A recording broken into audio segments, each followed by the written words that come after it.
Hello everyone, কেমন আছেন? আশা করি সবাই ভালো আছেন। আমরাও ভীষণ ভালো আছি। কালকে যে অবধি ব্লগটা করেছিলাম তারপর থেকে আবার শুরু করছি। তারপরে আমরা সবাই মিলে পৌঁছে গেলাম সেই লঙ্কেশ্বর মন্দিরে। কিন্তু লঙ্কেশ্বর মন্দিরে আগেই পৌঁছায়নি, প্রথমে গিয়েছিলাম গণেশ মন্দির। এটা হলো গণেশ মন্দির। এই মন্দির থেকেই যেতে হয় লঙ্কেশ্বর মন্দির। চলুন।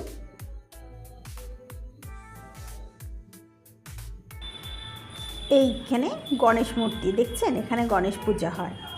তারপরে এদিক থেকেই ভেতর থেকে চলে গেছে লঙ্কেশ্বর যাওয়ার পথ। একদম জঙ্গলের মধ্যে সেই রাস্তা দিয়ে যেতে হয়। আর অনেকটা সিঁড়ি, অনেকটা উঁচুতে, প্রায় 400-এরও বেশি সিঁড়ি দিয়ে পথ দিয়ে যেতে হয় সেই লঙ্কেশ্বর মন্দিরে। আর এখানে শিব বাবার পুজো হচ্ছিল। আমরা সবাই মিলে এখানে একটু প্রণাম করে নিলাম। প্রণাম সেরে তারপরে আবার রওনা দিলাম।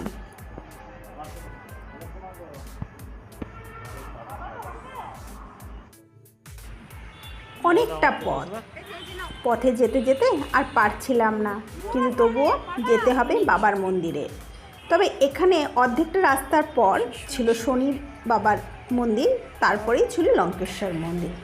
চলুন, যেতে যেতে দেখবেন। চলুন, দেখুন অনেক সিঁড়ি বয়ে বয়ে যেতে হচ্ছে। আপনাদেরকে আমি দেখাচ্ছি, দাঁড়া।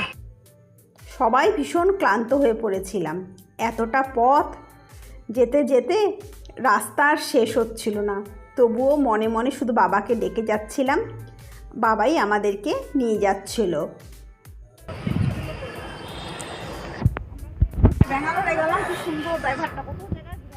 কত জঙ্গল!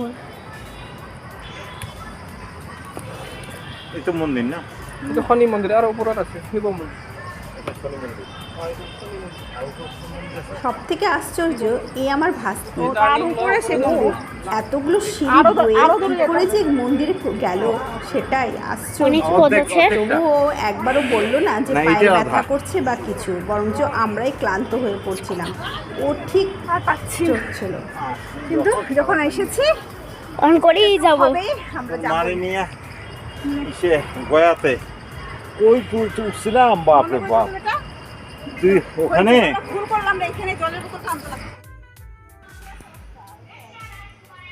তারপরে এটা হলো শনি মন্দির। লঙ্কেশ্বর মন্দির যেতেই অর্ধেক রাস্তায় পড়ে শনি মন্দির। সেখানে গিয়ে আমরাও প্রণাম করলাম, করে ঠুরে তারপরেই গেলাম লঙ্কেশ্বর মন্দিরে। যেতে যেতে প্রায় অন্ধকার হয়ে আসছিল, আর একদম জঙ্গলের মধ্যে ছিল মন্দিরটা। তবে একটা জিনিস দেখলাম, যে সারা রাস্তায় লাইট ছিল। অত জঙ্গলের মধ্যেও সারা রাস্তায় লাইট ছিল, তাই যেতে বা আসতে কোনো অসুবিধা হয়নি।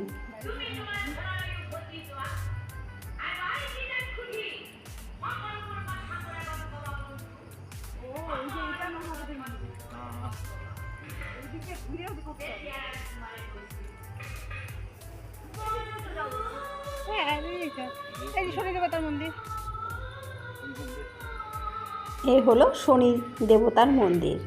চলুন গিয়ে প্রণাম সেরে আসি।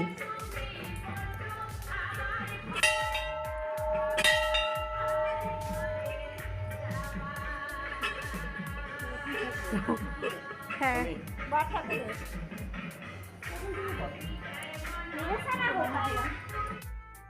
তারপরে সেখানে প্রণাম সেরে আবার এখন যাব লঙ্কেশ্বর মন্দির যাওয়ার জন্য। আবার পথ চলা শুরু।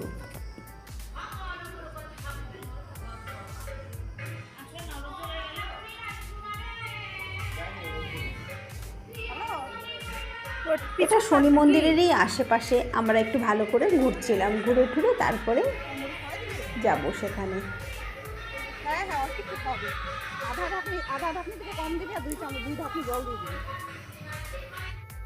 এবার শনি দেবতার মন্দির বেরিয়ে পথে চলতে চলতে এলাম লঙ্কেশ্বর মন্দির, বাবার মন্দিরে। অবশেষে আসতে পারলাম। চলুন ভিতরে যাওয়া যাক।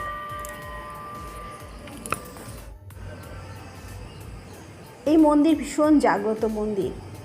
আপনারা যে যেখান থেকে আমার এই ভিডিওটা দেখছেন সবাই মিলে বাবাকে একটু প্রণাম করুন। সবাই যেন সবার মনস্কামনা যেন পূরণ হ্যালো। করে ঠাকুর, সবাইকে যেন ভালো হ্যালো। রাখে, এই আশীর্বাদই ঠাকুরের কাছে চেয়ে নিচ্ছি।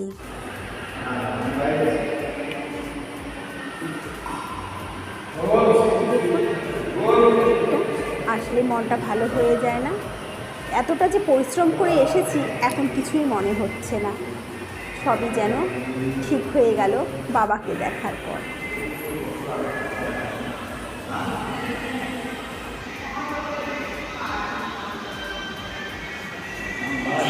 কত দূর দূরান্তের মানুষ আসে বাবার সাথে দেখা করতে।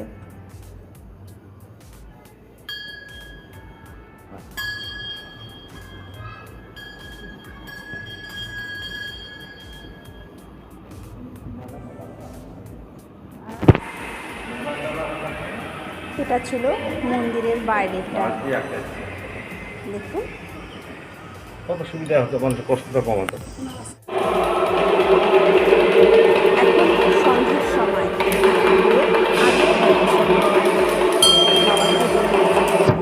সেখান থেকে প্রণাম ঠনাম সেরে আমরাও বেরিয়ে পড়লাম।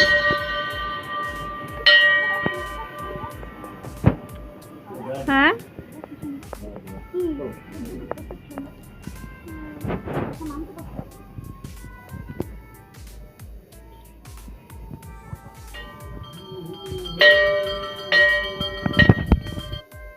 তারপরে বাড়িতে এসে ফ্রেশ হয়ে আবার সন্ধ্যায় গোপাল পুজো দিয়ে দিলাম সবাই মিলে।